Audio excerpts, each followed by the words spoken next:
Now, started at the Red Sea. 3 days through the desert.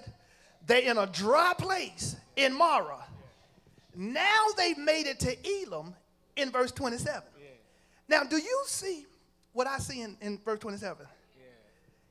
In Marah, no water. In Elim, 12 springs. Not only 12 springs, but 70 palm trees. Oh, y'all ain't seeing what I'm seeing. In Marah, dry and can't find nothing to drink. Get to Elim, more than enough to drink, and the Lord let them chill a little while. 70 palm trees. I gotta go, y'all. But let me tell you what I found out. I found out in my study that Elim was only 5 miles away from Marah. They were 5 miles away from their blessing. Wanted to give up in Marah. Wanted to throw in the towel in Marah. But God had a blessing for them just around the corner. Tell your neighbor, you can't give up now. You can't throw in the towel now. God got something for you.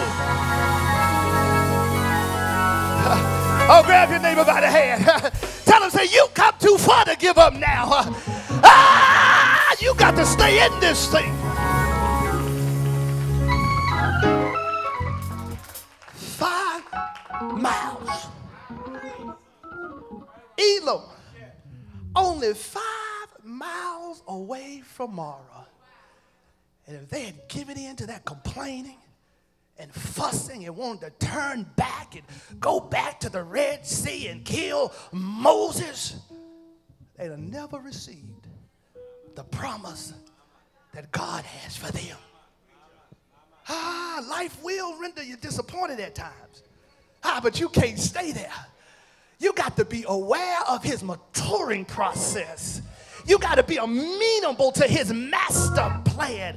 And you got to be appreciative of his multiple provisions. Throw your head back and tell the Lord, thank you. I'm talking about a God who's able to provide.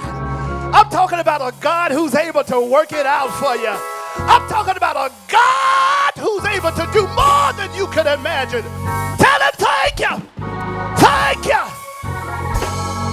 If you receive it, give the Lord praise.